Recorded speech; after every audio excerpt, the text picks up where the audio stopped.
اچھا جناب، اب 13ویں پارے میں سورہ یوسف کی 110 نمبر آیت ہے، اور اس آیت کریمہ کو پہلے تو اس طرح آپ سمجھ لیجئے یا سن لیجئے جس سے کفر ثابت ہوتا ہے، تاکہ اس کا جو جواب مفسرین نے دیا ہے وہ زیادہ واضح ہو سکے۔ قرآن پاک کی جو مشکل ترین آیات ہیں اس میں سے ایک آیت یہ بھی ہے۔ اب اس کا ترجمہ دیکھ لیجئے، پھر آپ دیکھیں کہ کیا ہے اس میں۔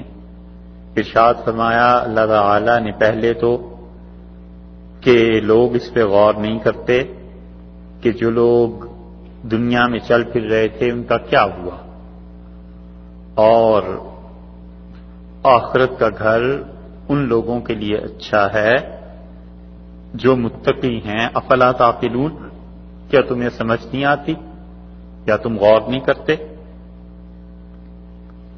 جب یہ بتا دیا کہ عاقبت کا گھر وہ اچھا ہے اور دنیا کی ان چیزوں سے تم ایسا اپنا جی نہ لگاؤ، تو اب دیکھیے حتی اذا استیأس الرسل،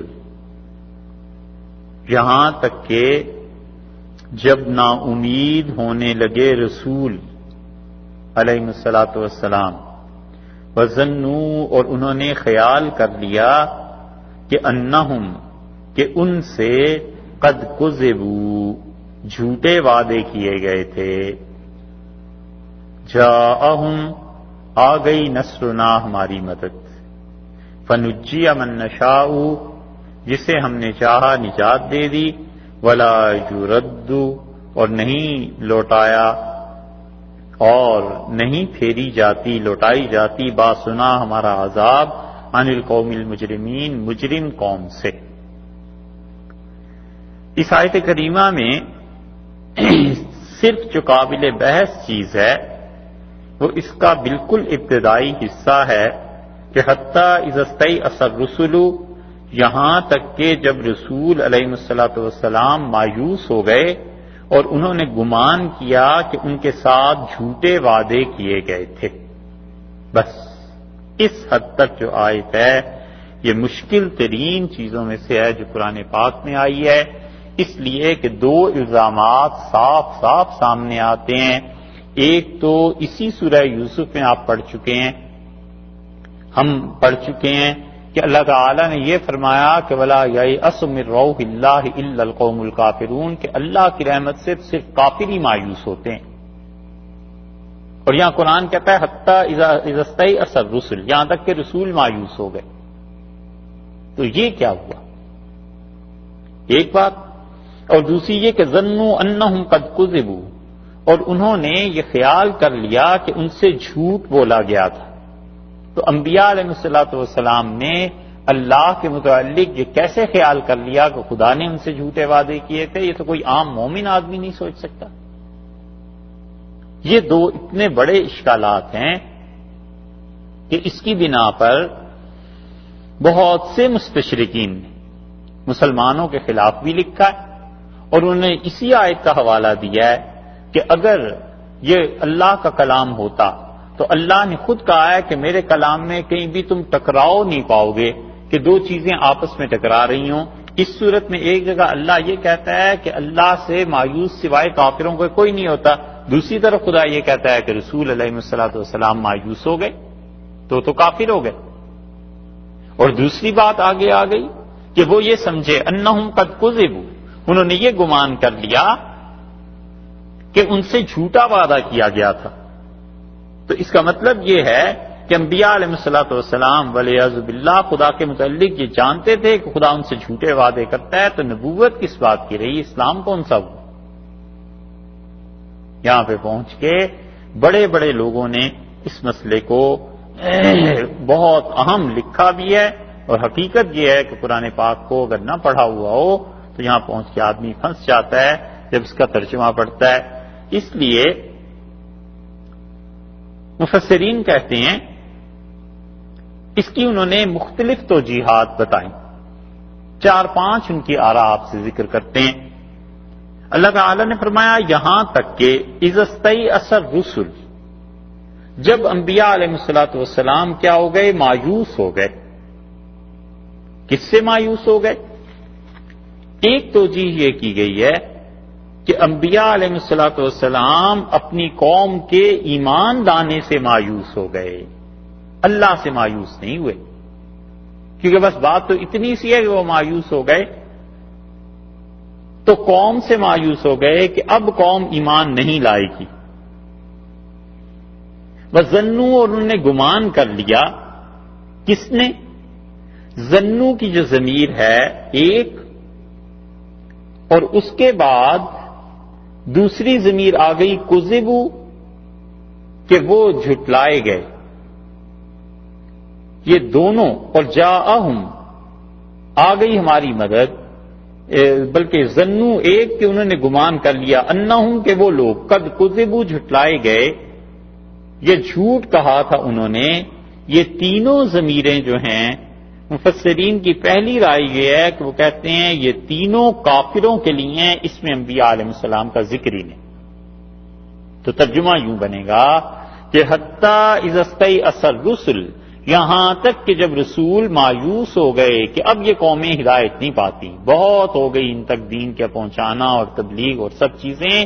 وَظَنُّوا، اور کافروں نے یہ سمجھا کہ انہم، کہ یہ جو تھے، کہ وہ انہم، کہ یہ جو کافر اپنے لیے کہتے ہیں ہم جو ہیں، قد کذبوا، ہم سے جو وعدہ کیا تھا نبیوں نے کہ عذاب آ جائے گا، عذاب آ جائے گا، کذبوا، انہوں نے جھوٹا وعدہ کیا ہم سے.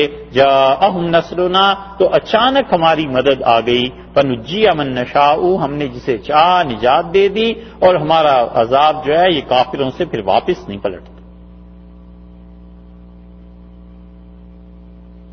ہوئی بات صاحب. ایک ترجمہ تو یوں کیا گیا کہ حتیٰ اذا استیأس الرسل، یہاں تک کہ رسول مایوس ہو گئے، اللہ سے نہیں ہوئے، وہ مایوس ہو گئے قوم سے. یہ نہیں مانیں گے. وَظَنُّوا، اور گمان انہوں نے کیا، یعنی کافروں نے کیا، رسولوں نے ہی، کہ علیہ الصلوۃ والسلام وہ تو اللہ کے متعلق سوچ ہی نہیں سکتے کہ اللہ نے ان سے جھوٹ بولا ہے، اور وہ خدا سے مایوس بھی نہیں ہو سکتے. وہ تو نبوت ہے، ایک عام اچھا مومن اللہ سے مایوس نہیں ہوتا. تو صاف سی بات یہ کہ انہم قد کذبوا، ان کافروں نے یہ گمان کیا کہ ہم سے جھوٹ بولا گیا ہے، ہم سے جو وعدے کیے تھے انبیاء علیہ السلام نے کہ ہمارے نہ ماننے کی وجہ سے عذاب آ جائے گا، لے آئے عذاب آیا نہیں. جاءہم نصرنا، اللہ نے فرمایا پھر اچانک ہماری مدد آ گئی. فنجی من نشاء، جس کو ہم نے چاہا اس کو کیا کیا؟ پار کر دیا، اس کو نجات دے دی. دوسری توجیہ یہ کی گئی ہے کہ یہ جو کذبوا کا لفظ ہے یہ دو طرح سے پڑھا گیا ہے. ایک تو کذبوا پڑھا گیا ہے اور ایک کذبوا پڑھا گیا ہے، اور دونوں قرأتیں رسول اللہ صلی اللہ علیہ وسلم سے متواتر ہیں. کذبوا جنہوں نے پڑھا ہے بمعنی تکذیب کے، جھٹلانے کے، اور حضرت عائشہ رضی اللہ عنہا کا مسلک یہی تھا، وہ اس لفظ کو کذبوا پڑھتی تھیں، اور امام عاصم اور حمزہ اور کسائی رحمۃ اللہ علیہ کی قرأت میں اسی طرح ہے. اور عبداللہ ابن عباس اور عبداللہ ابن مسعود رضی اللہ عنہم وہ ایسے ہی پڑھتے تھے جیسے یہ قرأت ہے کہ قد کذبوا، ان سے جھوٹا وعدہ کیا گیا تھا. ایک بات تو وہ ہو گئی کہ یہ ساری ضمیریں کافروں کی طرف لوٹی، اور انبیاء علیہ الصلوۃ والسلام مایوس ہوئے کس سے؟ اپنی قوم سے. اور دوسری طرح ترجمہ اور اس کی تشریح مفسرین نے یوں کی ہے کہ وہ کہتے ہیں حتیٰ اذا استیأس الرسل، یہاں تک کہ انبیاء علیہ الصلوۃ والسلام مایوس ہو گئے. وظنوا، اور انہوں نے گمان کر لیا. انبیاء کس سے مایوس ہو گئے؟ خدا کی مدد کے نازل ہونے سے، کہ وہ اللہ کا جو عذاب آنا تھا کافروں پہ اب نہیں آتا. وظنوا، اور انہوں نے گمان کر لیا کہ انہم قد کذبوا، کہ ان سے جو وعدہ کیا گیا ہے اس وعدے میں جھوٹ ہو گیا، یعنی ہم سمجھ نہیں سکے. اللہ نے وعدہ کیا تھا کہ عذاب دوں گا، ہم سمجھے ابھی عذاب آ جائے گا، تو ہم اس بات کو سمجھ نہیں پائے. انبیاء علیہ الصلوۃ والسلام نے اس کی نسبت اپنی طرف کر دی. یہ ایسی توجیہ ہے، یعنی جھوٹا ان سے وعدہ کیا گیا. یہ اگر لفظ مراد لے لیے جائیں تو ام المومنین عائشہ رضی اللہ عنہا نے شدت سے اس کی تردید کی اور انہوں نے کہا قرآن میں یہ بات نہیں ہے. اور امام رازی رحمۃ اللہ علیہ بھی اس پہ بڑی تنقید کرتے ہیں. وہ کہتے ہیں کہ اگر تم یوں کہو کہ حتیٰ اذا استیأس الرسل، یہاں تک کہ رسولوں کو مایوسی ہو گئی خدا کی مدد سے، وظنوا انہم قد کذبوا، اور وہ سمجھ گئے، یقین ہو گیا انہیں کہ خدا نے ان سے وعدہ غلط کیا تھا، جاءہم نصرنا، تو ہماری مدد آ گئی. اور ظاہر ہے کہ یہ کفر کی چیز ہے. مفسرین اس لیے دوسرا ترجمہ اس کا یہ کرتے ہیں کہ حتیٰ اذا استیأس الرسل، جب رسولوں کو مایوسی ہو گئی کہ خدا کی مدد اب نہیں آتی. کیوں نہیں آتی؟ وظنوا، انہوں نے یقین کر لیا کہ انہم قد کذبوا، ان کے ساتھ جو وعدہ کیا گیا تھا وہ وعدہ اب پورا نہیں ہوگا. تو مفسرین کہتے ہیں اس دوسری توجیہ میں کہ یہاں کذب کا مطلب جھوٹ نہیں ہے، کذب کا مطلب یہ ہے کہ وہ وعدہ پورا نہیں ہوگا. کیوں پورا وعدہ نہیں ہوگا؟ انبیاء علیہ الصلوۃ والسلام نے کہا کہ اصل میں اللہ نے جو وعدے کے لیے شرائط مقرر کی تھی ہمارے لیے کہ ہم اس درجے میں رہیں، ممکن ہے ہم بندے ہیں عاجز خدا کے، ہم سے کوئی ایسی غلطی ہو گئی ہو، ممکن ہے خدا کا وعدے کا جو وعدہ تھا خدا کا عذاب کا وہ ہماری کسی بے احتیاطی کی وجہ سے ٹل گیا ہو.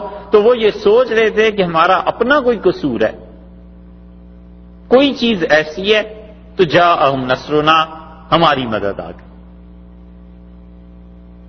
دو چیزیں ہو گئیں. اچھا، تیسری چیز یہ،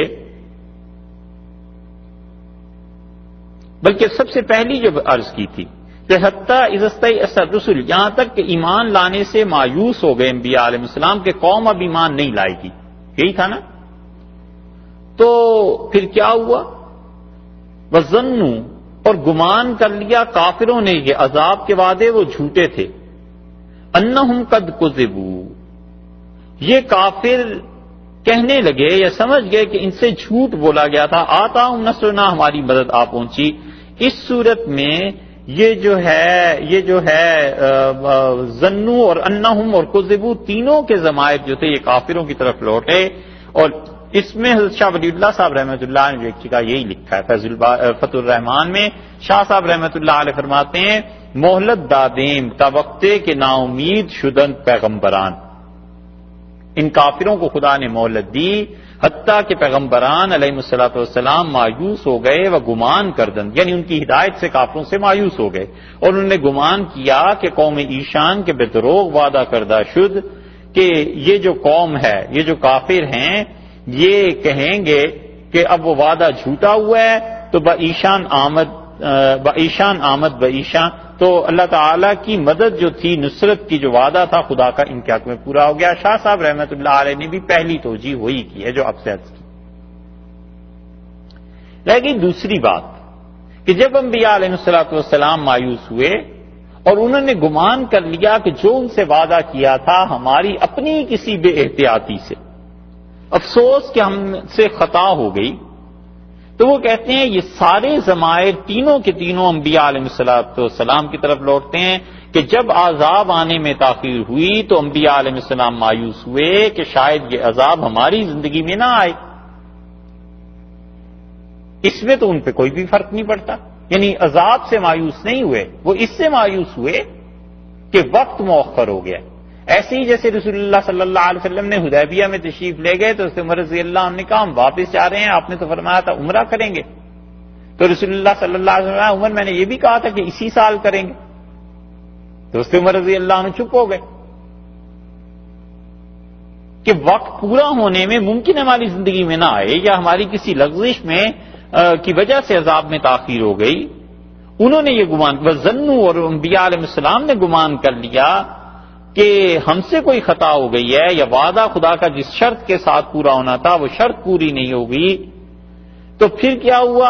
انہم قد کذبوا، کہ وہ جو وعدہ ہم سے ہوا تھا وہ پورا نہیں ہوا. تو یہاں پر وعدہ جو ہے کذب جو ہے وہ عدم وفا کے ساتھ ہے، یعنی انہوں نے سوچا کہ ہم سے وہ وعدہ پورا نہیں ہوا کیونکہ ہماری ہی سے کوئی غلطی ہو گئی ہوگی، مگر نہ اللہ کا وعدہ تو سچا ہے. جاءہم نصرنا، تو ہمارا نصر، ہماری مدد ان کے شامل حال ہو گئی. دو چیزیں ہو گئی۔ تیسری چیز مفسرین کہتے ہیں کہ حتیٰ اذا استیأس الرسل، یہاں تک کہ جب رسول مایوس ہو گئے کافروں سے، وظنوا، اور انہوں نے گمان کیا کیا کہ انہم قد کذبوا، کہ اب ہماری تکذیب کر دیں گے وہ جو ایمان لائے ہیں۔ تو اذا استیأس الرسل، انبیاء علیہ السلام تو مایوس ہوئے کافروں سے، وظنوا، اور انبیاء علیہ السلام نے سوچا کہ انہم قد کذبوا، انہم یہ جو ہمارے ماننے والے ہیں، قد کذبوا، اب یہ ارتداد شروع ہو جائے گا اور یہ کہیں گے کہ ہم سے جو وعدے تھے وہ تو جھوٹے تھے، کیوں نہیں خدا کا عذاب اب تک آ گیا؟ تو انہیں ڈر لگ گیا کہ یہ جو اتنی محنت کی ہوئی ہے، کافر تو پہلے ہی جھوٹا ہمیں کہتے ہیں، یہ جو ہمارے چند آدمی اور دوست اور ساتھی ہیں جو عمر بھر کی پونجی اور سرمایہ ہیں، یہ بھی ہمیں جھوٹا کہنے لگیں گے، جاءہم نصرنا، تو ہماری مدد آ گئی۔ یہ وہ چیز ہے جس کو بہت اچھا سمجھا گیا ہے، اور کئی ایک حضرات نے اسے ہی ترجیح دی ہے، اور وہ کہتے ہیں کہ یہ بہترین توجیہ ہے اس آیت کی کہ یہ کہا جائے کہ حتیٰ اذا استیأس الرسل، یہاں تک کہ مایوس ہو گئے انبیاء علیہ السلام کافروں کی ہدایت سے، وظنوا، اور انہوں نے گمان کر لیا یہ کہ اب تک تو خدا کا عذاب ان کافروں پہ آیا نہیں، تو انہم، یہ جو ہمارے ماننے والے ہیں، قد کذبوا، یہ سمجھیں گے، یہ کہیں گے کہ ہم نے جھوٹ کہا تھا انبیاء علیہ السلام نے، ہم نے یعنی جھوٹ ان کے ساتھ وعدہ کیا تھا، جاءہم نصرنا، ہماری مدد ان تک آ گئی۔ کلیئر ہوئی بات؟ سمجھ آتی؟ تین چیز۔ چوتھی بات، جب اساتذہ نے تفسیر پڑھائی تھی تو اس وقت کہتے تھے، اس وقت تو ہماری سمجھ میں آتی ہی نہیں تھی بات، اب بھی کون سا ساری آتی ہے۔ تو وہ شاگرد تھے سید انور شاہ صاحب کشمیری رحمت اللہ علیہ کی، اور انہوں نے حدیث پڑھی تھی ڈابھیل میں حضرت سے، تو اس وقت سمجھ تو لیا کہ اچھا یہ کہتے ہیں، الفاظ کبھی کبھی یاد ہو جاتے ہیں، معانی بڑی دیر سے سمجھ میں آتے ہیں۔ تو پھر ہمارے جو استاد تھے حدیث کے مولانا عبد القدیر صاحب رحمۃ اللہ علیہ، ان سے ہم نے پوچھا، ہم نے کہا حضرت اس آیت کی تشریح کو یہ انور شاہ صاحب رحمۃ اللہ علیہ کہتے ہوں؟ تو انہوں نے کہا ہاں، ہمارے حضرت انور شاہ صاحب رحمۃ اللہ علیہ فرماتے، انور شاہ صاحب رحمۃ اللہ علیہ حدیث میں اپنے زمانے میں امام تھے، کوئی معمولی آدمی نہیں تھے۔ محمد عوامہ جو مدینہ منورہ میں اس وقت پوری دنیا میں غالباً حنفیوں کا مرجع ہے، بڑی سے بڑی چیز حنفیوں کے آپ لے جائیں اور وہ آدمی اس پہ بحث کر سکتے ہیں، حدیث کے معاملے میں بتا سکتے ہیں، جیسے البانی مشہور ہے نا حدیث میں، عوامہ جو ہیں وہ اتنے بڑے آدمی ہیں حدیث کے معاملے میں، حنفیوں میں اس وقت شاید ہی ان کی ٹکر کا کوئی ہو، شاید۔ تو مدینہ منورہ میں ان کی خدمت میں حاضر ہوئی، انور شاہ صاحب رحمۃ اللہ علیہ کی کا ذکر کرتے تھے اور روتے تھے حضرت انور شاہ صاحب رحمۃ اللہ علیہ کا نام سن کے، اور ہم نے ان سے حدیث کی اجازت کی درخواست کی، تو انہوں نے کہا حدیث کہاں سے پڑھی؟ جب انہیں پتا چلا کہ انور شاہ صاحب رحمۃ اللہ علیہ سے ہمارا سلسلہ ملتا ہے، تو وہ کہنے لگے کہ انور شاہ صاحب رحمۃ اللہ علیہ کے شاگردوں سے جن لوگوں نے حدیث پڑھی ہو میں انہیں اجازت دوں، یہ تو میرے لیے ممکن نہیں، اتنا ادب اور احترام۔ اور انور شاہ صاحب رحمۃ اللہ علیہ کے شاگردوں میں مولانا شبیر احمد صاحب عثمانی تھے، یہ جن کا حاشیہ آپ میں سے بعض لوگ پڑھ رہے ہیں نا، یہ مولانا شبیر احمد صاحب عثمانی رحمۃ اللہ علیہ حضرت ہی کے شاگرد تھے۔ مولانا محمد یوسف بن نوری رحمۃ اللہ علیہ پاکستان میں وہ انور شاہ صاحب رحمۃ اللہ علیہ کے شاگرد تھے۔ مولانا بدر عالم جنہوں نے ترجمان السنہ لکھی ہے، یہ انور شاہ صاحب رحمۃ اللہ علیہ کے شاگرد تھے۔ کوئی ایک آدمی انہوں نے بنایا ہے، وہ تو اپنی زندگی میں شاید اتنے حدیث پہ انہوں نے آدمی بنائے ہیں کہ یہ جتنے حدیث کے انوار برکات نظر آتی ہیں، اس میں بہت بڑا حصہ حضرت کا غصب کا حافظہ تھا، اور حدیث میں بڑا علم اللہ نے دیا تھا۔ ایسی ایسی باتیں، ایسی ایسی توجیحات کرتے تھے کہ حافظ ابن حجر رحمۃ اللہ علیہ جو حدیث کے امام اور بخاری کے سب سے بڑے شارح گنے جاتے ہیں، ان پر انہوں نے جہاں نقد تبصرہ کیا ہے کہ حافظ ابن حجر رحمۃ اللہ سے یہاں غلطی ہوئی ہے، ابن تیمیہ سے یہاں غلطی ہوئی ہے، اور ابن قیم سے یہاں غلطی ہوئی ہے حدیث میں، جب وہ دلائل لکھتے ہیں تو پھر سمجھ میں آتی ہے کہ ابن تیمیہ رحمۃ اللہ علیہ اور ابن حجر رحمۃ اللہ سے غلطی ہوئی یا نہیں ہوئی، مگر جو اس کی نشاندہی کر رہا ہے اور جو دلائل سے بات کر رہا ہے، خود اس کا کتنا بڑا پایا اور کتنا بڑا مقام۔ انور شاہ صاحب رحمۃ اللہ علیہ اس آیت پہ ایک بات کہتے تھے، اور یہ ہم نے اساتذہ سے سنی۔ ہمارے استاد کہہ رہے تھے کہ حضرت فرماتے تھے کہ وہ علمی گفتگو ہی علمی ہوتی تھی ان کی، وہ ہمیشہ ہی فارسی عربی میں لکھتے تھے، باتیں بھی ایسے ہی کرتے تھے۔ تو حضرت تھانوی رحمۃ اللہ علیہ کی تفسیر انہوں نے پہلی مرتبہ دیکھی تو ان کا اچھا اردو میں بھی علم آ گیا ہے۔ انہیں بڑا تعجب ہوا، ورنہ اردو کون پڑھتا تھا؟ وہ کہتے تھے ایسی چیزیں نہیں پڑھتے۔ وہ کہتے تھے کہ الزام المخاطب بما لا یلزم، کہ اپنے مخاطب کو اس چیز کا الزام دینا جو اس کی مراد نہیں ہے، یہ کمال کی بات انہوں نے لکھی۔ اس کو اب تلاش کرتے رہے کہ پچھلوں میں سے بھی کسی نے لکھا ہو، ابھی تک تو ملا نہیں، ممکن ہے آئندہ کہیں مل جائے۔ وہ کہتے تھے کہ اپنے مخاطب کو اس چیز کا الزام دینا جو چیز اس کی مراد نہ ہو، وہ کہتے تھے اس قاعدے سے یہ حل ہوتی ہے۔ اساتذہ جو تھے ہمارے وہ تو 2 منٹ میں بات اتنی کرتے تھے کہ اس قاعدے کے تحت حل ہوتی ہے، اس کی تشریح بھی عرض کریں۔ حدیث میں بھی کبھی کبھی ایسے آتا ہے، رسول اللہ صلی اللہ علیہ وسلم جب احد سے واپس آئے ہیں نا تو آپ نے فرمایا کیوں تم نے وہ درہ چھوڑ دیا تھا جب میں نے تمہیں کہا تھا کہ نہیں چھوڑنا؟ کسی نے عرض کیا کہ اللہ کے رسول ہم نے سوچا تھا کہ آپ کو تو فتح ہو گئی ہے، اب چھوڑنے میں کوئی حرج نہیں۔ رسول اللہ صلی اللہ علیہ وسلم نے اتنا سخت جملہ کہا، ہوش اڑ گئے لوگوں کے۔ آپ نے فرمایا تمہارا خیال یہ تھا کہ جو مال غنیمت ہے محمد صلی اللہ علیہ وسلم اکیلے ہی کھا جائے گا اور تمہیں اس کا حصہ نہیں ملے گا، اس لیے چھوڑ کے نیچے آ گئے تھے۔ اب یہ کوئی سوچ سکتا تھا؟ اسے کہتے ہیں کہ الزام المخاطب بما لا یلزم، کہ اپنے مخاطب سے ایسی بات کہنا، ایسا اسے الزام لگانا، ایسی چیز کا طعنہ دینا جو اس کے وہم و گمان میں بھی نہ گزرے۔ اس سوال کو ذرا روک کے رکھیے گا کہ یہ کفر ہوتا ہے، بدگمانی ہوتی ہے، کیا ہوتا ہے کیا نہیں ہوتا ہے، یہ بات کی بات ہے۔ لیکن حضرت کہتے تھے کہ مخاطب کے ذمے ایسی بات لگاؤ کہ جسے وہ لینے کے لیے تیار نہ ہو، اور اس کی مثالیں قرآن میں ہیں۔ دیکھیے 17ویں پارے میں سورہ انبیاء علیہ السلام میں 17واں پارہ ہے اور 87 نمبر آیت ہے اس کی 87۔ آج وہ آ گئے انگلش والے جو فگر سمجھتے ہیں۔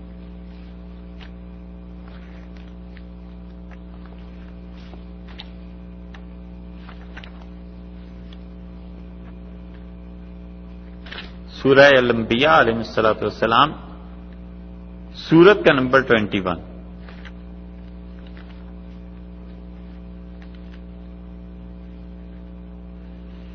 یہ قاعدہ تو اصل میں پچھلے سال ذکر کرنا تھا، لیکن اس وقت چونکہ اتنی بے تکلفی تھی نہیں، اس لیے ہم اس وقت چھوڑ گئے اسے۔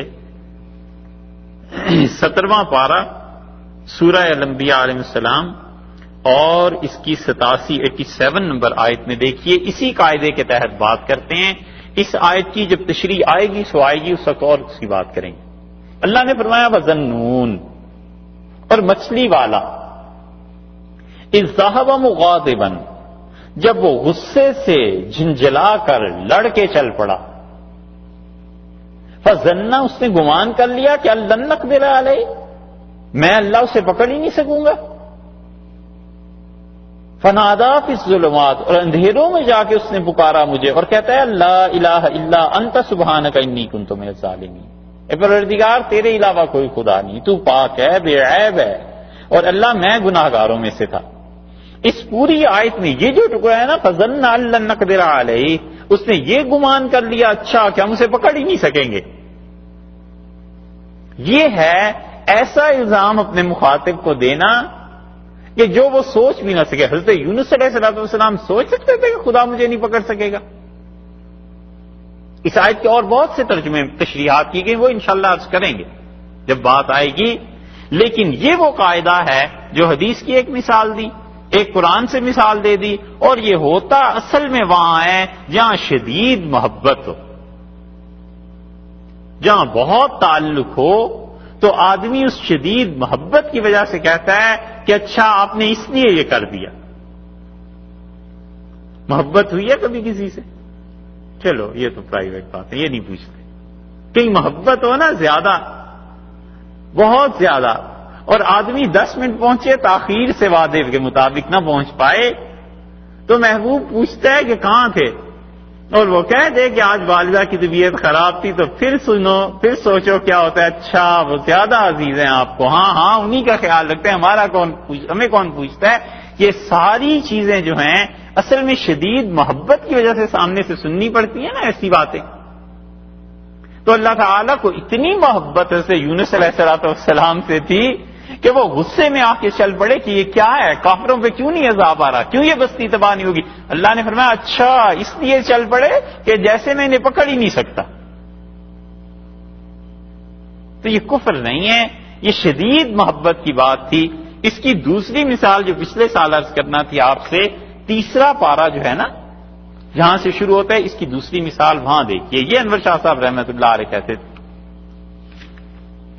تیسرے پارے میں سورہ بقرہ میں ہی 260 نمبر آیت ہے، 260.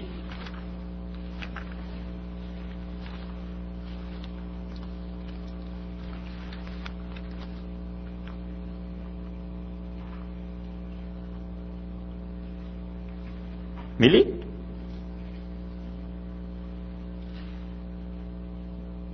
260 نمبر آیت، تیسرا پارہ سورہ بقرہ. اچھا جی، اللہ تعالیٰ نے فرمایا وَإِذْ قَالَ إِبْرَاهِيمُ رَبِّ أَرِنِي كَيْفَ تُحْيِي الْمَوْتَى. اللہ تعالیٰ فرماتے ہیں جب ابراہیم علیہ السلام نے ہم سے کہا اے میرے پروردگار مجھے دکھا كَيْفَ تُحْيِي الْمَوْتَى، تو مردوں کو زندہ کیسے کرے گا. قال اللہ تعالیٰ نے فرمایا اولم تؤمن، اچھا ابراہیم کو ایمان ہی نہیں ہے، اچھا تم نہیں مانتے. یہ ہے بات، محبت ہوئی نا، تعلق ہوا، تو ایسی چیز کا الزام دینا دوسرے کو جو اس کی مراد بھی نہ ہو، یہ ہوتا ہے. قال اولم تؤمن، اچھا تم نہیں مانتے اس بات کو. قال بلا، عرض کیا کیوں نہیں سرکار، مانتا تو ہوں، چاہتا ہوں کوئی مشاہدہ کرائیں کیسے ہوگا. ولکن لیطمئن قلبی، چاہتا ہوں دل کو ذرا اور اطمینان ہو جائے. ایک تو ہے نظریہ اور عقیدہ، اور ایک ہے اپنی آنکھوں سے دیکھی ہوئی حقیقت، تو ذرا آنکھوں سے دکھا دیں سرکار، اور ایمان ہو جائے گا اور پختہ ہو جائے گا.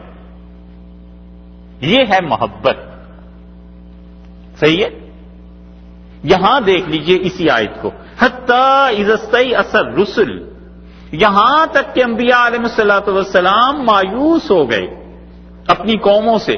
وظنوا، اچھا انہوں نے یہ گمان کر لیا کہ انہم قد کذبوا، ہم نے ان سے جھوٹا وعدہ کیا تھا، ہم ان کی مدد کریں گے ہی نہیں، ہم کافروں کو عذاب ہی نہیں دیں گے. انہوں نے یہ سمجھ لیا تھا. نہیں بھائی، جاءہم نصرنا، ہماری مدد آ گئی اور ہم نے انہیں بچا لیا جس کو ہم نے چاہا. یہ انور شاہ صاحب رحمۃ اللہ علیہ کہتے تھے کہ تعلق اور محبت کی بنیاد پر الزاماً فرمایا ہے کہ نصرت میں، تمہاری تائید میں، تمہیں مدد کرنے میں، فرشتے بھیجنے میں ہماری بڑی مصلحتیں تھیں، ہم نے واقعی تاخیر کر دی تھی. تو کیا اس کا یہ مطلب تھا کہ ہم تمہاری مدد ہی نہیں کریں گے، ہم نے جھوٹا وعدہ کر لیا تھا تم سے. دیکھا، محبتوں میں ایسی چیز ہوتی. اسی کو ایک جگہ وہاں قاسم نانوتوی رحمۃ اللہ نے لکھا ہے کہ انبیاء علیہ السلام ہدیۃ الشیعہ میں لکھا ہے کہ انہیں یقین ہوتا ہے کہ اللہ کے وعدے سچے ہیں. اور حضرت نے بھی بڑی اچھی بات لکھی، ذرا سی اس سے مختلف ہے. انہوں نے کہا حتیٰ اذا استیأس الرسل، آپ چاہیں تو اسے 5واں جواب قرار دے لیں کہ یہاں تک کہ انبیاء علیہ السلام جب اپنی قوموں سے مایوس ہو گئے تو انہیں اس کی ہوئی کہ کیوں نہیں آخر عذاب آتا، اب اللہ کا فیصلہ کیوں نہیں ہو جاتا. تو وہ جو بشری اضطراب تھا، جو اندر کی پریشانی اپنے اختیار میں نہیں تھی، یہ غیر اختیاری جو پریشانی تھی نا، اس پہ اللہ تعالیٰ نے بطور شکایت کے انبیاء علیہ السلام سے کہا کہ تم میرے پیارے بندے ہو، میرے محبوب ہو، کیا تم نے یہ سوچ لیا ہے، یہ کیوں تمہارے جی میں آیا کہ ہم اپنا وعدہ پورا نہیں کریں گے؟ وَظَنُّوا أَنَّهُمْ قَدْ كُذِّبُوا، اچھا تو انہوں نے یہ سوچ لیا تھا کہ ہمارا وعدہ پورا نہیں ہوگا۔ آتاہم نصرنا، جاءہم نصرنا، ہماری مدد آ گئی۔ کیوں ایسے سوچ لیا تھا تم نے؟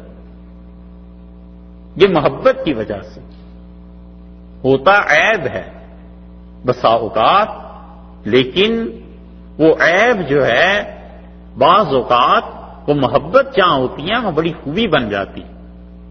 اس کی ایک مثال حدیث سے دیں، حضرت حسن رضی اللہ عنہ کہتے تھے کہ رسول اللہ صلی اللہ علیہ وسلم ہمارے گھر تشریف لائے اور بیٹی سے پوچھا حضرت فاطمہ رضی اللہ عنہ سے کہ علی کہاں ہے؟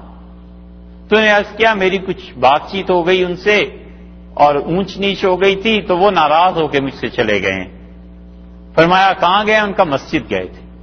تو رسول اللہ صلی اللہ علیہ وسلم جب مسجد آئے تو سیدنا علی رضی اللہ عنہ لیٹے ہوئے تھے، تو رسول اللہ صلی اللہ علیہ وسلم نے انہیں اٹھایا اور جسم مبارک پہ ان کے اوپر چادر نہیں اوڑی ہوئی تھی تو مٹی لگ گئی۔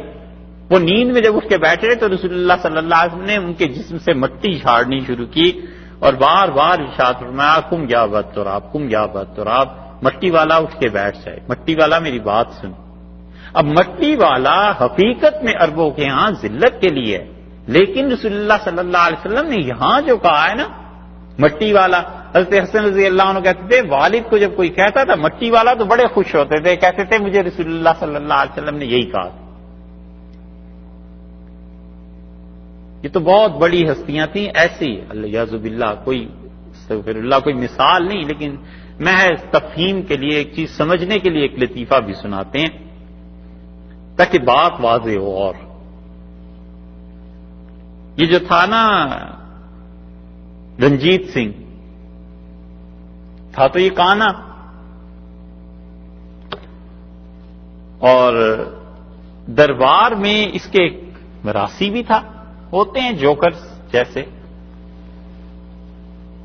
تو کسی نے اس سے کہا کہ بھئی رنجیت سنگھ تمہاری بڑی سنتا ہے اور تم جب بھی جاتے ہو بڑی خوشی سے ہنستا ہے، ملتا ہے تم سے، کئی بار انعام بھی ہوئے۔ اس نے کہا بابا دیکھ کے بات کرنی پڑتی ہے، موقع بے موقع بات نہیں میں کرتا، جب ان کا موڈ اچھا ہو تو کچھ بات کہہ دی۔ اس نے کہا ہر بات تم نے ان سے کہی ہے، کسی دن تم انہیں کانا اگر کہو تو پھر تمہیں مانے۔ اس نے کہا یہ کون سی بات ہے، یہ بھی کہہ دیں گے، کیا دو گے؟ اس وزیر نے کہا یار تم ایک اشرفی لے لینا، اشرفی بڑی قیمت تھی۔ اس نے کہا 2 مرتبہ کہہ دوں، کا 2 لے لینا۔ اس کا جتنی مرتبہ کہوں اتنی مرتبہ دو گے؟ اس نے کہا بالکل دوں گا، تم کہہ کے تو دیکھو، تم تو کہہ بھی نہیں سکتے۔ اس نے کہا اچھا آ جائے گا وقت۔ کئی دن غیر حاضر رہا، پتہ چلاتا رہا کہ آج بادشاہ سلامت کا کیا مزاج ہے، کیا موڈ ہے۔ تو کانا سمجھتے ہیں نا پنجابی میں، تو پنجابی بولتے تھے سارے سکھ۔ تو کئی دن بعد آیا تو رنجیت سنگھ اچھے موڈ میں تھا، خوش تھا، کہنے لگے کہاں گئے ہوئے تھے، اتنے دن سے نظر نہیں آئے۔ اس نے نام لیا اس گاؤں کا جہاں رنجیت سنگھ کی شادی ہوئی تھی۔ اس نے کہا جی وہاں گیا ہوا تھا۔ اس کا اچھا وہاں کون ملا تھا؟ اس نے کہا جی اس گاؤں کا چودھری ملا تھا فلاں آدمی۔ اس کا اچھا اور کون ملا تھا، اور کون ملا تھا؟ وہ بتاتا رہا ادھر ادھر کی باتیں۔ تو رنجیت سنگھ چاہتا تھا میرے سسرال کا بھی تو کوئی ذکر ہو۔ اس نے کہا اچھا بتاؤ نا پھر اور کہاں گئے تھے؟ اس نے کہا سرکار گیا تھا آپ کے سسرال میں بھی۔ رنجیت سنگھ اور کچھ، اس کا کیا کہہ رہے تھے، کیا حال تھا، سالی میری کیسی تھی، سالے کیسے تھے؟ اس نے کہا جی کچھ نہ پوچھیں، کیا بتاؤں، آپ کی سالی نے بات کی ہے اور کہنا نہیں چاہتا۔ اس نے کہا کہو کیا؟ اس نے کہا جی آپ کچھ کہیں گے تو نہیں؟ اس نے کہا کہہ بھی چکو اب۔ اس نے کہا جی میں گیا تھا تو مجھے دیکھ کے بڑی خوش ہوئی اور کھانے پینے کی چیزیں رکھیں اور کہنے لگی اے سنا میرا کانا کیسا تھا۔ میں نے اسے کہا کہ اگر تم نے ہمارے سردار کو انہیں کانا کہا تو میں اس گھر میں نہیں آؤں گا۔ اس نے کہا وہ تمہارے لیے سردار ہوگا، ہمارا تو کانا ہی ہے، ہمارا تو بھائی ہے۔ اشارہ کیا اس نے کہ گن لے۔ رنجیت سنگھ ہنسے بھی اور پریشان بھی، کہنے لگا سردار جی میں بڑا ناراض ہوا اس سے پھر کچھ چیزیں آپ کے لیے دیں۔ تو میں نے کہا بالکل نہیں، اسے کچھ نہ کہو. تو اس کا میں تو کہوں گی کانا کانا. وہ اٹھا، اس نے اس کے منہ پہ ہاتھ رکھ دیا. وزیر نے اس کہا بس کر، اتنے پیسے نہیں میرے پاس. تو ہوتا عیب ہے کبھی کبھی، لیکن جب محبت ہوتی ہے. عربوں کا ایک شاعر ہے، کہتا ہے میری محبوبہ بھینگی ہے اور میں بڑا خوش ہوں کہ اس کی آنکھیں ٹھیک نہیں ہیں. رقیب سمجھتا ہے اسے دیکھ رہی ہے اور وہ حقیقت میں مجھے دیکھ رہی ہوتی ہے. کتنی مثالیں ہیں کہ کبھی کبھی یہ عیب کی چیز محبت ہوتی ہے نا، جہاں زیادہ وہاں ایسی چیزیں آتی ہیں پیش. انور شاہ صاحب رحمۃ اللہ علیہ فرماتے تھے کہ حتیٰ اذا استیأس الرسل، یہاں تک کہ انبیاء علیہ السلام مایوس ہو گئے، ان سے کافر ہو گئے کہ یہ تو ایمان لاتے نہیں. وظنوا، اور اچھا انہوں نے گمان کر لیا تھا. اللہ فرماتے ہیں ہمارے متعلق انبیاء علیہ السلام نے کہ قد کذبوا، جھوٹے وعدے ان سے کیے گئے تھے. یہ بیچارے ایسا گمان کہاں کر سکتے تھے؟ محبت کی وجہ سے فرمایا جاءہم نصرنا، تو ہماری مدد آ گئی. فنجی من نشاء، ہم جس کو چاہتے ہیں بچا لیتے ہیں. ولا یرد باسنا عن القوم المجرمین، اور ہمارا جو عذاب ہے وہ پھیرا نہیں جا سکتا ہماری آفت گناہگاروں سے، مجرموں سے. تو جتنے مجرم ہیں اس وقت بھی حضرت یوسف علیہ السلام کے دور میں، اور پھر ان کے بعد انبیاء علیہ السلام کے دور میں، اور رسول اللہ صلی اللہ علیہ وسلم کے سامنے یہ کفار مکہ تھے نا، اللہ نے فرمایا صبر کیجئے، جب ہمارا عذاب آئے گا کوئی نہیں بچ سکے گا ان میں سے. لقد کان فی قصصہم، اور لوگوں ان کے قصوں میں، انبیاء علیہ السلام کے قصوں میں، ان کی کہانیوں میں، یہ جو تم سن رہے ہو اتنا تفصیلی بیان حضرت یوسف علیہ السلام کا سارا، اور جو پیچھے بیان سن چکے ہو. عبرتن، اس میں حال ان کے احوال میں عبرتن نصیحت کا سامان ہے. لأولی الالباب، ان لوگوں کے لیے جو عقل والے، انہیں عقل سیکھنی چاہیے، عقل کرنی چاہیے کہ بھائیوں کے مزاج کیسے ہوتے ہیں، حسد کا نقصان کیا ہوتا ہے، اللہ کی مدد کیسے آتی ہے. جس کو لوگ کم درجے کا سمجھتے ہیں اسے اللہ چاہے تو کیسے بادشاہ عطا فرما دیتا ہے. اس میں بڑی نشانی ہے. اس کا ترجمہ شاہ عبد القادر صاحب رحمۃ اللہ علیہ نے بڑا اچھا کیا ہے، اور ترجمہ بھی اور تفسیر بھی، کہ البتہ ان کے احوال سے عبرتن، اپنا حال قیاس کرنا ہے عقل والوں کو، اپنا حال قیاس کرنا ہے. عبرت کا یہ ترجمہ کیا نا، تو مطلب مکہ مکرمہ کے لوگوں اپنا حال قیاس کر لو یوسف علیہ السلام کی طرح کا، کہ تمہارے نبی صلی اللہ علیہ وسلم جو مکہ میں آئے ہیں وہ یوسف علیہ السلام ہی کے بھائی ہیں، انہی کی طرح نبوت ہم نے انہیں بھی دی ہے. اور جیسے ان کے بھائیوں نے حسد کے ساتھ جو معاملہ کیا تھا اور انجام دیکھو کیا نکلا، آج یہ ہستی بھی آئی ہے. اگر تم ان کے ساتھ حسد کرو گے تو پھر وہی انجام ہوگا. ما کان حدیثا یفترا، اور یہ کوئی جھوٹ نہیں، یہ کوئی بات بنائی ہوئی نہیں ہے. رسول اللہ صلی اللہ علیہ وسلم جو قرآن کو لے کر آئے ہیں یہ کوئی بنی ہوئی بات نہیں ہے، یہ حقیقت ہے کہ وہ مکہ مکرمہ میں اسی لیے بھیجے گئے ہیں تاکہ عربوں کو سنائیں اور بتائیں کہ خدا کا عذاب کیسے آ جاتا ہے. حاکم رحمت اللہ علیہ نے اپنی سند کے ساتھ یہ حدیث نقل کی ہے کہ رسول اللہ صلی اللہ علیہ وسلم پر یہ سورہ مبارکہ جو اتری ہے مکہ مکرمہ میں، اس وقت کافروں کے حالات کیا تھے. حضرت رفاع رضی اللہ عنہ، رفاع بن رافع رضی اللہ عنہ کی حدیث آئی ہے. وہ کہتے ہیں میں اور خالہ زاد بھائی تھے ایک میرے، ہم دونوں 6 انصاری تھے اور ہم اسلام قبول کرنے کی غرض سے مدینہ منورہ سے نکلے. بلکہ اسلام قبول کرنے کی غرض تو انہوں نے نہیں بتائی، انہوں نے کہا بہرحال ہم نکلے اور ہمیں پتا تھا کہ ایک آدمی مکہ مکرمہ میں یہ دعویٰ کرتا ہے، تو ہم نے پوچھا آ کر کہ آپ اللہ کے رسول ہیں؟ تو رسول اللہ صلی اللہ علیہ وسلم نے فرمایا کہ ہاں. ہم نے کہا آپ بتائیں اسلام کیا ہے؟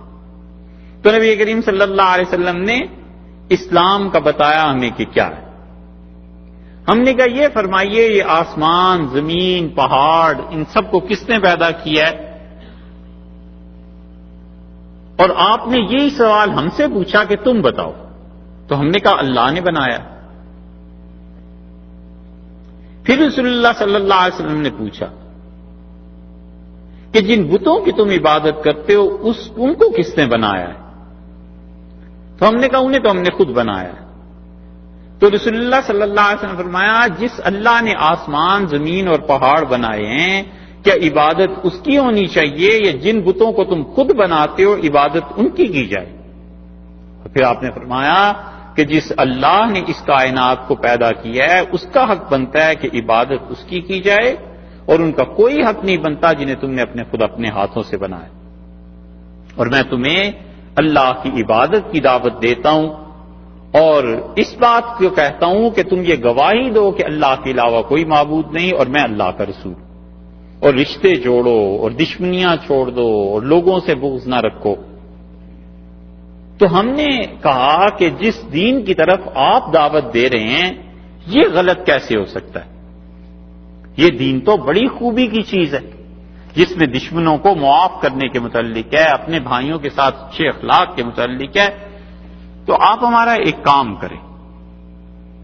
اور ہم نے عرض کیا رسول اللہ صلی اللہ علیہ وسلم سے کہ آپ ہماری سواریوں کو اپنے پاس ٹھہرا لیں اور ہم بیت اللہ میں حاضری کے بعد پھر آتے ہیں۔ تو رسول اللہ صلی اللہ علیہ وسلم نے فرمایا ٹھیک ہے۔ اور اس سے معاذ بن افرا رضی اللہ عنہ بیٹھے ہوئے تھے، اور یہ کہتے ہیں اس سے رفاع رضی اللہ عنہ کو میں بیت اللہ میں گیا اور میں نے طواف کیا، اور طواف کے بعد میں چلا گیا قرہ نکالنے کے لیے۔ قرے کے لیے انہوں نے تیر رکھے ہوئے ہوتے تھے، وہاں جو بھی آدمی مشرک بیٹھا ہوا ہوتا تھا اور قرے نکالتا رہتا تھا، پیسے وصول کرتا رہتا تھا، اور وہ کہتا تھا یہاں سے جو قرہ نکلے گا یہ اللہ کی طرف سے۔ تو تیر نکالتے تھے، کسی تیر پہ لکھا ہوتا تھا لا، کسی پہ لکھا ہوتا تھا نام، کوئی تیر خالی ہوتے تھے، یعنی یہ کام کر لو، یہ کام نہ کرو، کوئی جواب نہیں ہے۔ سفر کرتے تھے عرب، جا کر یہ تیر نکلوا دیتے، یہ سفر کروں یا نہ کروں، اس میں برکت رہے گی یا نہیں رہے گی؟ تو کہتے ہیں حضرت رفاع رضی اللہ عنہ کہ میں نے 7 تیر نکالے، اور میں نے کہا کہ اللہ تیرے گھر میں ہوں، اگر محمد صلی اللہ علیہ وسلم سچے ہیں تو ان کی طرف کا تیر نکل آئے، اور اگر ہم لوگ سچے ہیں تو ہمارا تیر نکل آئے۔ اور 7 تیر میں نے نکالے اور 7 میں یہی آیا کہ حضور اقدس صلی اللہ علیہ وسلم سچے ہیں۔ تو ان لوگوں کا بڑا اعتقاد تھا تیروں کی تقسیم پہ۔ رفاع رضی اللہ عنہ چیخے اور انہوں نے کہا کہ میں گواہی دیتا ہوں اللہ کے علاوہ کسی کی عبادت نہیں ہے اور محمد صلی اللہ علیہ وسلم واقعی اللہ کے رسول۔ تو لوگ جمع ہو گئے، انہوں نے کہا رفاع پاگل ہو گئے۔ ایک آدمی اور بولا، ان سے کہا رفاع صابی ہو گیا، یعنی بددین ہو گیا۔ میں نے کہا میں بددین نہیں ہوا، میں تو اس دین کو چھوڑ کے شرک کو توحید میں داخل ہو گیا ہوں، صحیح دین میں داخل ہو گیا ہوں۔ اور میرے جو بھائی تھے معاذ، خالہ زاد بھائی، انہوں نے جب مجھے دیکھا تو انہوں نے کہا رفاع تمہارے چہرے میں یہ کیسی تبدیلی آ گئی؟ وہ اللہ کی وحدانیت کا جو نور تھا نا اسلام کا، وہ ایک دم سے اس نے کفر کو دھو دیا۔ تو اس نے کہا رفاع تمہارا چہرہ پہلے ایسے نہیں تھا جب تم جا رہے تھے۔ تو میں نے انہیں بتایا کہ میں ایمان لے آیا ہوں، پھر میرے بھائی ایمان لائے، اور ہم رسول اللہ صلی اللہ علیہ وسلم کے پاس جب پہنچے ہیں اقرار کیا تو آپ نے ہمیں سورہ یوسف کی تعلیم دی، اور دوسری سورت اقرا بسم ربک الذی سکھائی۔ تو اس سے معلوم ہوتا ہے کہ یہ سورہ یوسف جو تھی اس زمانے میں، آخری زمانے میں نازل ہوئی ہے، جب رسول اللہ صلی اللہ علیہ وسلم کے پاس مدینہ منورہ کے لوگ آنے لگے تھے کہ اب آپ ہجرت کر کے ہمارے پاس آ جائیں، اور یہ بالکل آخر پہ ہوا ہے، حتیٰ کہ طائف کے بھی سفر کے بعد کہیں جا کر اہل مدینہ کی اس طرف کو رجحان ہوا۔ اسی لیے طبقات ابن سعد میں حضرت مصعب ابن عمیر رضی اللہ عنہ کے متعلق لکھا ہے کہ جب وہ آئے ہیں مدینہ منورہ تو لوگوں کو قرآن سکھانے لگے، اور عمر ابن جموح رضی اللہ عنہ کے پاس ایک آدمی بھیجا اور انہوں نے کہا یہ تم کیا چیز لے کے آئے؟ تو حضرت مصعب رضی اللہ عنہ نے کہا کہ تم چاہو تو میں تمہارے یہاں آ کے سناؤں؟ انہوں نے کہا ضرور آؤ۔ پھر انہوں نے ایک دن مقرر کیا کہ یہ آ کے میں سنایا کریں گے، اور انہوں نے پھر اس سورہ یوسف کو وہاں جا کے سنایا اس سے بھی معلوم ہوتا ہے کہ رسول اللہ صلی اللہ علیہ وسلم نے جب بھیجا تھا لوگوں کو کہ وہ اسلام کی تبلیغ کریں اور دین سکھائیں تو وہ لوگ سورہ یوسف جا کر غیر مسلموں کو سناتے تھے. تو اس لیے یہ اللہ تعالیٰ نے انہی کو کہا ہے کافروں کو کہ جتنے قصے تمہیں سنائے ہیں نا اس میں بڑی عبرت کا سامان نصیحت کا ہے ان کے لیے جو عقل کریں. قیاس کر لو محمد صلی اللہ علیہ وسلم پر اپنا حال حضرت یوسف علیہ السلام اور ان کے مقابلے میں کیا ہوا تھا. یہ پھر بھی ہو سکتا ہے ما کان حدیث یفترا، یہ کوئی جھوٹی بات نہیں ہے جو انہوں نے گھڑ لی ہو، ولیکن تصدیق الذی، بلکہ یہ تصدیق کرتی ہے، موافق ہے، سچا قرار دیتی ہے اس کلام کو الذی بین یدیہ، جو اس سے پہلے اترے ہیں کلام، یہ اس کے بھی مطابق. کفار مکہ نے ابتدا میں یاد ہوگا یہ بات آئی تھی نا کہ جا کے یہودیوں سے کہا کہ بھئی تم کوئی ایسی چیز بتاؤ جو ہم ان سے پوچھیں اور فیصلہ ہو جائے کہ وہ واقعی نبی ہیں یا نہیں، انہیں کچھ اطلاع اللہ کی طرف سے آئے گی یا نہیں. تو انہوں نے کہا اچھا جا کے پوچھو یہ ابراہیم علیہ السلام یہ لوگ تو شامی تھے، مصری کیسے بن گئے؟ تو اللہ نے اس کا بھی جواب دیا کہ انہیں کہیے تصدیق الذی بین یدیہ، یہ قرآن تو تصدیق کرتا ہے ان چیزوں کی جو اس سے بھی پہلے نازل ہوئی ہیں. قرآن بتاتا ہے ان حالات کو بھی، پھر بھی تم نہیں مانتے. تو قرآن پاک کی پہلی صفت یہ بیان کر دی کہ قرآن میں ان حالات کو قیاس کر لو. دوسرا قرآن کی عظمت کا یہ بیان کیا کہ ما کان حدیث یفترا، یہ رسول اللہ صلی اللہ علیہ وسلم نے کچھ بات بنائی نہیں ہے، اللہ کی وحی ہے. تیسری بات یہ کر دی کہ قرآن تصدیق کرتا ہے اپنے سے پہلی اتری ہوئی کتابوں کی. چوتھی بات فرمائی و تفصیل کل شیء، اور قرآن تفصیل بیان کرتا ہے ہر ایک چیز کی، کھول کے رکھ دیتا ہے. جتنے دین کے اصول ہیں، جتنی بھی چیزیں ہیں دین کے اصول میں، یہ سب کی سب چیزیں قرآن سے ثابت ہوتی ہیں. اللہ کی توحید ہے، رسالت ہے، تقدیر ہے، فرشتوں پہ ایمان ہے. جتنی جتنی چیزوں پر ایمان لانا ضروری ہے، شریعت کے جتنے بڑے بڑے مسائل ہیں، اللہ نے فرمایا وہ تفصیل کل شیء، ہم نے اس قرآن میں ہر چیز کی تفصیل دے دی ہے، وہ اصول سارے بیان کر.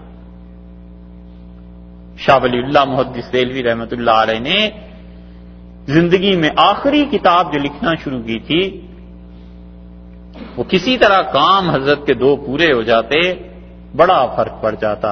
حضرت کے بعد آنے والے لوگ کاش اس کام کو کہیں پورا ہو جاتا تو کتنا فرق پڑتا. حضرت نے آخری کتاب جو لکھی انہوں نے کہا میں یہ ثابت کروں گا اس کتاب سے کہ جتنی بھی احادیث ہم تک پہنچی ہیں صحیح، ان کی اصل قرآن سے ثابت ہے. تو اس کا فائدہ یہ ہوتا کہ حدیث کا انکار قرآن کا انکار ثابت ہو جاتا.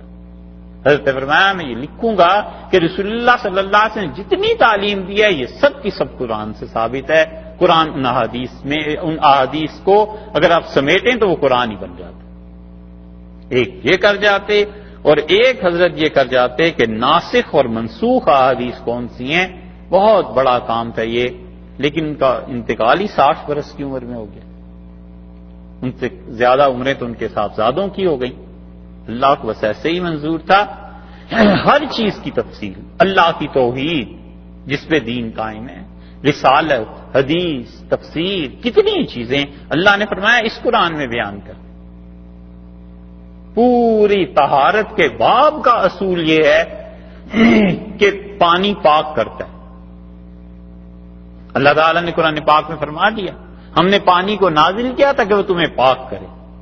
تو نیت ہے یا نہیں ہے انسان پانی سے پاک ہو جائے گا. یہ اصول کی بات ہی قرآن نے کر دی نا. ایسے 20 اصول اللہ نے بیان فرما دیے ہیں.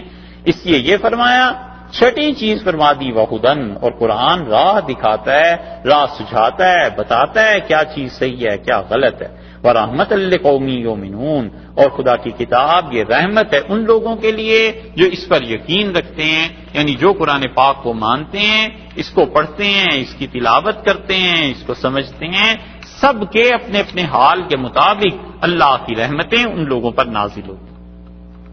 اسی لیے رسول اللہ صلی اللہ علیہ وسلم نے فرمایا کہ جب لوگ کسی جگہ جمع ہو جاتے ہیں اور پھر وہ قرآن پاک کو پڑھتے ہیں، اس کی تعلیم دیتے اور سنتے ہیں، اس کو سیکھتے ہیں، تو اللہ تعالیٰ اپنے فرشتوں کو جمع کر لیتا ہے اور اللہ کہتا ہے ان لوگوں کو دیکھو یہ میری کتاب کو پڑھ رہے ہیں، اور رسول اللہ صلی اللہ علیہ وسلم فرمایا پھر خدا کی رحمت انہیں گھیر لیتی ہے، اور اللہ کہتا ہے میں ان کا تذکرہ ان سے بہتر جو میرے پاس ہے اپنی مخلوق اس میں کروں گا، اور اللہ تعالیٰ ان کا ذکر فرشتوں میں کرتا ہے جو لوگ دنیا میں قرآن پاک کی تعلیم کو حاصل کرتے ہیں اور سیکھتے ہیں۔